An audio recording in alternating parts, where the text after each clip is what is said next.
My son flung hot coffee at me, yelling, "You're too old to argue with me." He then laughed, awaiting my helpless reaction.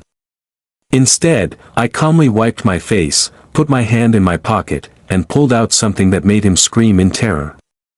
He was definitely not expecting that particular turn of events. Before we go on, please subscribe to our channel and tell us where you're watching from in the comments.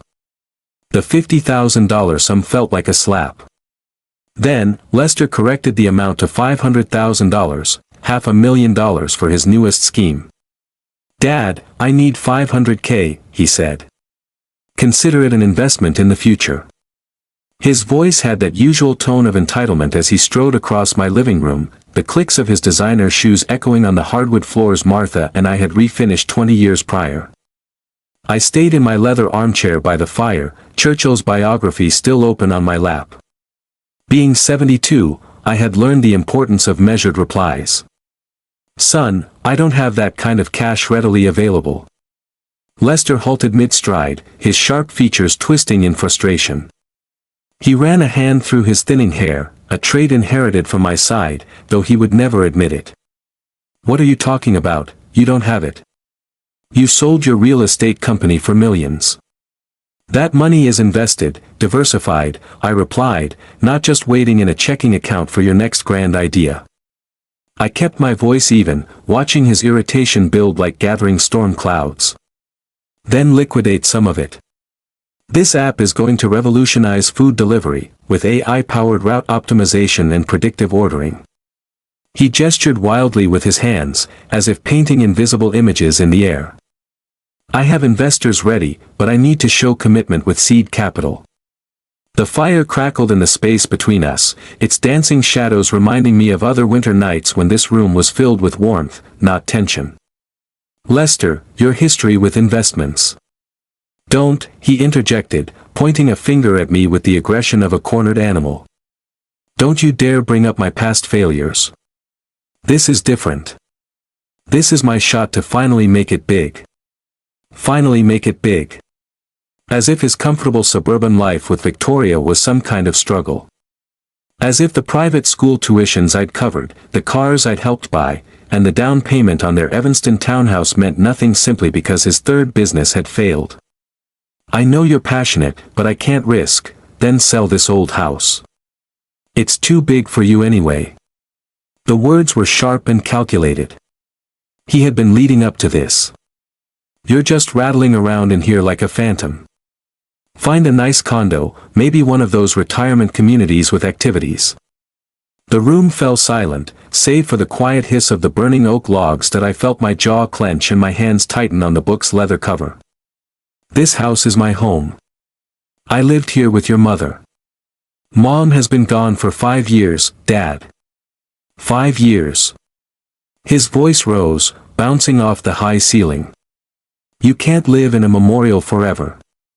Be reasonable. The housing market is booming. You could easily clear $1 million, maybe more. $1 million, easy.as if the kitchen where Martha had taught him to cook pancakes was just a measure of square footage. As if the backyard where we had played catch was worth no more than its property tax assessment. "I am not selling my home, Lester." His expression changed then, disappointment curdling into something far uglier. "You're too old and set in your ways to get modern business. While you sit here clinging to memories, real opportunities are slipping away." He snatched his coat from the sofa, his movements sharp with barely contained rage. Victoria was right. You've become impossible to talk to. The front door slammed shut with enough force to make the picture frames on the mantel shake. Through the bay window, I saw his BMW's headlights cut across the snowy driveway before they vanished into the January darkness that I sat there, listening to the house settle, the fire's warmth doing little to dispel the chill his words had left. The clock on the mantel ticked past 8:30, signaling the end of what I had hoped would be a pleasant visit. Instead, I had seen a side of Lester I'd been trying to overlook for months. That it was the cold calculation of a man who saw his own father as just an obstacle to his goals. The biography fell from my lap as I leaned back, suddenly feeling the full weight of my 72 years. The empty whiskey glass remained on the side table, its amber residue catching the light of the dying fire. My legs ached as I pushed myself out of the armchair, my joints protesting the effort. The house felt larger now that Lester was gone, with rooms stretching into shadows that weren't there an hour ago. I walked to the library and switched on the brass reading lamp Martha gave me for our 20th anniversary. Its yellow light warmed the oak shelves filled with first editions and family photos. This room had always been my refuge, a place for making important decisions, planning business strategies, and contemplating life's big questions. The photo album was in its usual spot, thick with memories and bound in worn leather, softened by years of use that I took it down gently, feeling its familiar heft, and sat in the burgundy reading chair by the window. The first page showed Lester at 3, grinning with a gap-toothed smile as he took his first shaky steps on this very floor. Below, in Martha's white ink, March 15, 1993. Our boy is walking. I could almost hear her happy laughter filling the room. I turned the page slowly, with reverence. There was Lester at 5, on his first bike in the driveway, my steadying hand just visible at the edge of the frame. He had been so set on riding without training wheels, his frustrated tears turning to shrieks of joy when he finally found his balance. "Daddy, I want to be just like you." The memory of his admiring, clear voice seemed to whisper from the photo. My fingers traced another picture, our fishing trip to Lake Geneva when he was 12. He caught his first bass that day, holding it up proudly as I beamed behind him. We spent hours on that boat, talking about everything and nothing, the easy kind of chat that flows between a father and son when all feels right with the world. The scotch I had poured sat untouched as I continued through the album. High school graduation, Lester in his cap and gown, class salutatorian. The celebration for his college acceptance letter at Romano's, his favorite place. Then his first job offer, the pride in his eyes when he called with the news. When did that change? When did the bright-eyed boy who wanted to be like his father become the man who stood in my living room tonight, seeing me as nothing but a source of cash? I found the wedding pictures near the back, Lester looking sharp in a black tuxedo, Victoria stunning in white silk. Even then, I had sensed a calculating nature in her smile but had brushed it off as pre-wedding jitters. At the reception, Martha had whispered, "She'll be good for him, Eldon. She'll give him focus." Focus? Yes, Victoria had certainly helped him focus, on money, on status, and on what my inheritance could buy them. The pages felt heavier as I moved through recent years. There were fewer photos, shorter visits, and conversations that increasingly centered on financial markets and investment deals instead of family and shared moments. When did I stop being Dad and become the Bank of Dad? I closed the album softly but couldn't put it back on the shelf that I held it to my chest instead, feeling the weight of all those captured memories, of all the love and hope that seemed to have vanished somewhere between childhood aspirations and adult realities. The clock chimed 10:30, its brass pendulum reflecting the lamplight as it swung with mechanical precision. Outside, snow kept falling, covering the garden where Martha and I had planted roses, where we had dreamed of watching our grandchildren play one day. Where did I fail? When did my son turn into this stranger who viewed my home as just an asset to be sold? I poured 2 fingers of Macallan into the glass, the amber spirit glowing like liquid gold. The scotch had a slight burn going down, warming me from the inside as I sat there, surrounded by the ghosts of better days, wondering if the son I had raised with so much love still existed underneath the man who had stormed out tonight. Morning light streamed through the kitchen windows, casting long shadows on the hardwood as I measured coffee grounds like a chemist.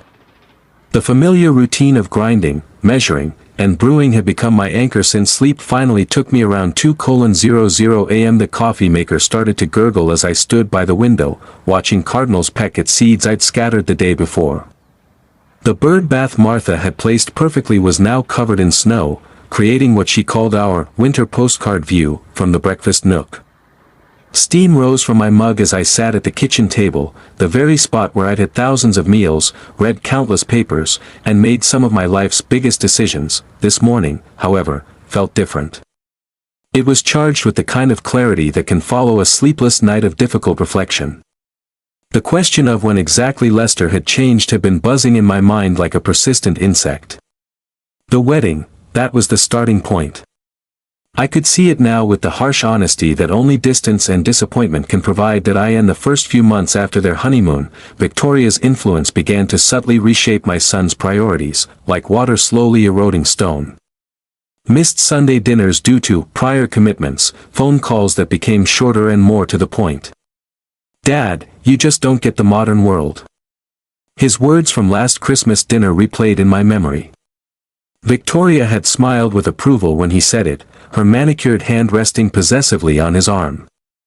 I went to the oak secretary desk Martha had inherited from her grandmother and opened the bottom drawer where I kept old letters. Lester's letters from college were in a shoebox, tied with the blue ribbon Martha used for organizing. His handwriting was neat and eager back then. "Dear Dad, thank you for the tuition check. I know you're sacrificing for me, and I promise I'll make you proud. I can't wait to work with you in the business someday." Work with me, when had that dream faded? When did partnership turn into replacement, and then dismissal?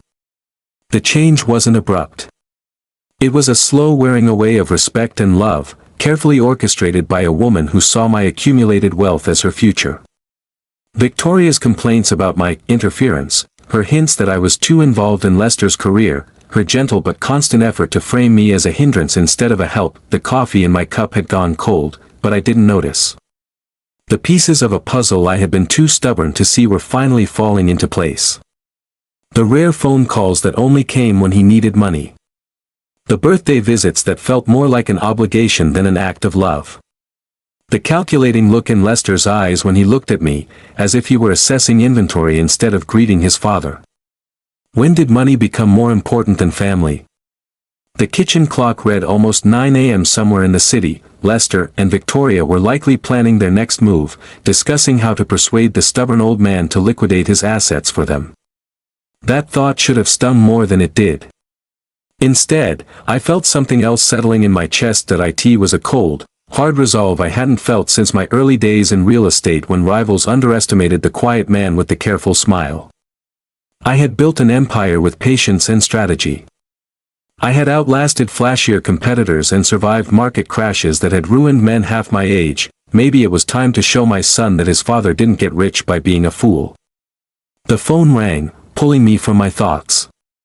The caller ID showed Lester's name. For a second, I thought about letting it go to voicemail, but I picked up on the fourth ring. "Hello, son." "Dad." His voice had none of last night's anger. It was replaced with the practiced charm he had perfected over the years. "I wanted to say sorry for my outburst yesterday. Victoria and I want to take you to dinner tonight. Bella Vista, your favorite spot. We should talk." 7 days of silence passed between that cold January night and the next time my phone rang. I had spent the week sticking to my routine: morning coffee, afternoon reading, evening walks through the snowy neighborhood. But beneath the surface, my mind was working like a chess master analyzing an opponent's moves. The call came as I was washing dinner dishes, the simple act of warm water and soap a small comfort after another meal alone. Lester's name flashed on the screen, and I let it ring 3 times before I answered. "Hello, son." "Dad." His voice was different from last week, carefully controlled. "I've been thinking about what we discussed. Victoria and I would like to take you out for dinner tomorrow. Bella Vista, your favorite. We need to talk." Bella Vista. He remembered it was where Martha and I celebrated our anniversary every year. The choice felt calculated, just like the rest of the call. About what, exactly? I kept my voice neutral and professional, the same tone I used in tough negotiations. "About your future, Dad. I'm truly worried about you in that big house by yourself. We want to go over some options that could make your life easier." Options. Such a careful word, loaded with meanings he wasn't ready to state outright. "All right, Lester. 7 o'clock, perfect. I'll book the table." After I hung up, I stood in the kitchen, holding the phone, looking at my reflection in the dark window. 7 days had given me time to think, to prepare, and to make some arrangements.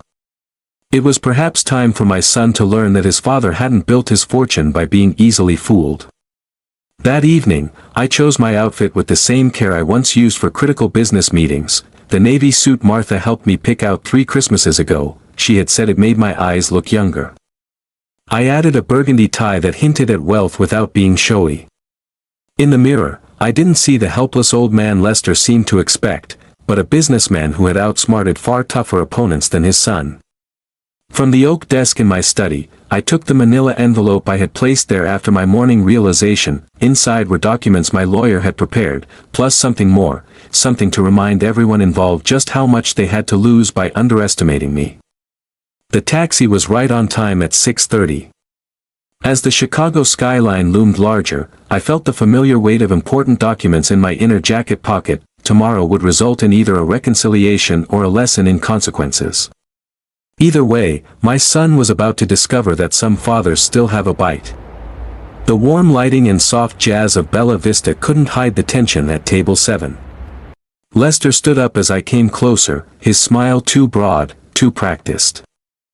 Victoria stayed seated, her flawless makeup reflecting the candlelight as she gave a wave better suited for her social media posts. "Dad, you look great." Lester's hug felt staged, more for the other diners than out of real warmth. I sat in the chair they had left for me, facing the wall. I noted, while they had a clear view of the restaurant, even the seating was strategic. "Victoria, you're looking lovely." I nodded at my daughter-in-law, whose phone was placed prominently by her water glass, screen up and ready. "Oh, Eldon, we're so happy you could join us." Her voice had that cloying sweetness she used for difficult talks. "We've been so worried about you." Worried. There was that word again, the same careful phrasing Lester had used. They had clearly rehearsed this. The waiter came for our drink orders, wine for them, water for me. I learned long ago that important talks demand a clear head. As the waiter left, Lester leaned in with what he likely thought was fatherly concern. "Dad, Victoria and I have been talking about your situation. Living alone, no family close by if something were to happen." "Nothing has happened, son." My voice was steady, though my fingers touched the edge of the envelope through my jacket. "I'm perfectly fine." "But are you?" Victoria cut in with a laugh that sounded like shattering glass. "Honestly, Eldon, when did you last have a full medical checkup?" "You're 72. She said, 72, like it was a terminal diagnosis, her phone tilting slightly as if recording our talk for later use. Lester reached under the table and pulled out a leather briefcase I hadn't seen. The metallic clicks of it opening sounded like gunshots in the quiet restaurant. "We found a solution," he announced, placing a stack of papers between us like a magician with his final trick. "Sunset Haven. It's a wonderful facility. Private rooms, on-site medical staff, activities, programs." The word struck me like actual blows. Sunset Haven, a nursing home that I picked up the top paper with hands that didn't shake, despite the turmoil inside me. "We've already filled out most of the forms," Victoria added helpfully. "The admission process can be long, but we've rushed it. You could be moved in by this Friday." Friday. 3 days from now did I scan the documents with the same careful focus I once gave to million-dollar deals, medical assessments, financial authorizations, living will changes. My signature was needed in a dozen places, but theirs was already on every page requiring family consent. "You've been busy," I said, my voice sounding distant to my own ears. "We just want what's best for you, Dad," Lester said, his tone patient, like a parent explaining something simple to a child. "The house is too much for you. The money from its sale will guarantee you have the best care for the rest of your life." The rest of my life. How neatly they had planned it, my home sold, my freedom gone, my wealth managed by loving relatives who showed such deep concern for me. "I'm not going anywhere," I stated quietly, pushing the documents back across the white tablecloth. Victoria's laugh tinkled like wind chimes in a gale. "Oh, Eldon, don't be difficult. It's all arranged. I will not let you take control of my life." The words came out louder than I meant them to, making heads turn at other tables. Lester's face grew dark, his polished facade cracking. Control your life. He leaned forward, his voice rising. Look at yourself. You can hardly have a simple conversation without getting defensive and confused. I'm not confused about a thing, son. I calmly pushed the nursing home papers back to him. I know exactly what you are trying to do. Victoria's phone rose slightly, pointing toward us, as if to capture proof of my so-called instability. Her lips curled with anticipation, like a cat watching a mouse walk into a trap. Lester's coffee cup was half full beside his plate, steam still rising. His fingers were wrapped around the handle, his knuckles white. You want proof you can't manage on your own? His voice had a dangerous tone I'd never heard before, something wild and desperate that made my son a stranger. Fine. Here's your proof. The coffee cup seemed to move in slow motion as Lester's arm rose with dramatic flair. The hot liquid flew through the air, catching the candlelight like a brown arc before it splashed across my face and chest. The heat was the first thing I felt, not scalding, but sharp enough to make me flinch. Coffee dripped down my cheek, soaking my tie and jacket. Droplets splattered on the tablecloth like evidence. See? Lester slammed the empty cup on its saucer, cracking the porcelain. I just threw coffee on you, and you're too old and frail to even react. You just sit there like a helpless kid. Victoria's delighted laugh sliced through the restaurant's stunned silence. Exactly. He can't even defend himself. This is precisely what we mean about his condition. All around us, conversations had ceased. Waiters stood frozen, plates in hand. A woman at the next table gasped, while her companion grabbed his phone, whether to call security or to record, I couldn't tell. I reached for my napkin with robotic movements. The crisp linen soaked up the coffee from my cheek as my mind processed what had just happened. My own son, the boy I taught to ride a bike, whose college I paid for, whose failures I had forgiven, had just humiliated me in public to prove I was incompetent. The coffee stains spread on my shirt like dark flowers blooming in fast motion.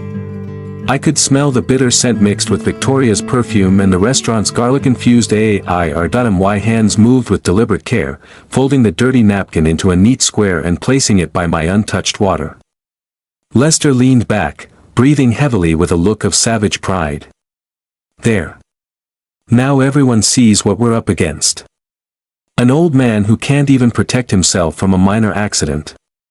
Victoria nodded, her phone now openly recording. This will be perfect for the medical evaluation. Clear proof of a diminished capacity to react to social cues. The manager approached our table cautiously, his professional calm intact despite the clear distress in his eyes. Sir, is everything okay? Should we call someone? Everything is fine, I said quietly, my voice carrying in the silent room. Just a family matter that got a little intense. I reached into my jacket's inner pocket, feeling the crisp documents that stood for 7 decades of careful planning. My fingers closed around the papers that would remind everyone here, especially my son and his scheming wife, that some fathers still have very sharp teeth. The napkin was folded into a perfect square, each crease made with purpose. Coffee stains bloomed across my shirt, symbols of my son's cruelty, yet my hands were steady as I set the linen down. I rose slowly, feeling the weight of 72 years and the stare of every person in Bella Vista. Lester sat back with a look of vicious satisfaction, while Victoria aimed her phone like a weapon, poised to record my expected collapse. Instead, I reached into my inner jacket pocket. The check I pulled out was crisp and white under the restaurant's warm lights. $1 million was written in my neat script, dated 3 days prior.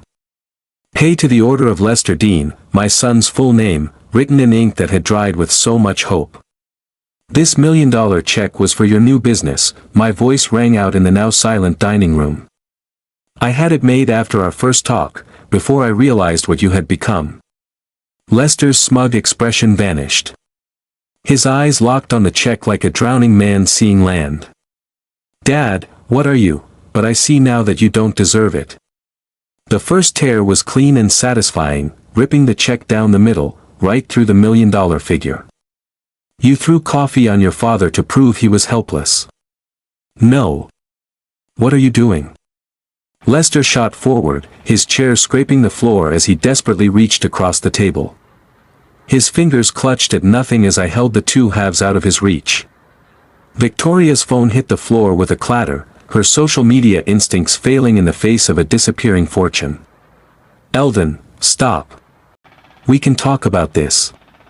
We can fix this."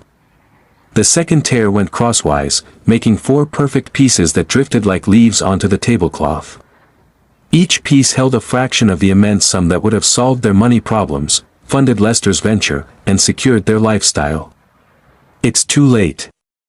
You made your choice when you decided I was just an obstacle to your inheritance." I scattered the pieces over the table, a paper mosaic of a destroyed opportunity. "You wanted to put me in a home and sell my house. You embarrassed me in public to prove I couldn't defend myself." Lester's hands scrambled through the check fragments, like a child trying to fix a broken toy. "We can tape it back together. Banks will honor it with the right documents. Banks don't honor checks that were never real." I wiped a final drop of coffee from my cheek with quiet dignity. "Goodbye, son." The manager stepped aside as I walked to the door, my steps firm despite the evening's events. Behind me, I could hear Victoria's sharp whisper and Lester's frantic calculations as they planned their next move in a war they had started but could not win. The Chicago night air was crisp and clean on my face as I stepped outside, leaving behind more than just a restaurant. I was leaving behind a relationship that had died when my son chose greed over love. I in my jacket pocket, the real documents were still safe. Papers that would ensure tonight's lesson was just the start of their education. Some fathers guide their children gently. Others have to teach harder lessons about respect, dignity, and the price of betrayal. My son's true education had just begun. March came with a hint of spring, but a winter chill still hung in Chicago's morning air. 3 weeks had passed since the restaurant, 3 weeks of quiet that felt like the calm before an inevitable storm. I was making my morning coffee when the doorbell rang. Through the peephole, I saw Mrs. Henderson from 2 doors down, holding her mail with the determined look of someone with news. "Good morning, Eldon." Her smile was a strange mix of worry and curiosity, the telltale sign of neighborhood gossip. "I hope I'm not bothering you, but I've been hearing some troubling things."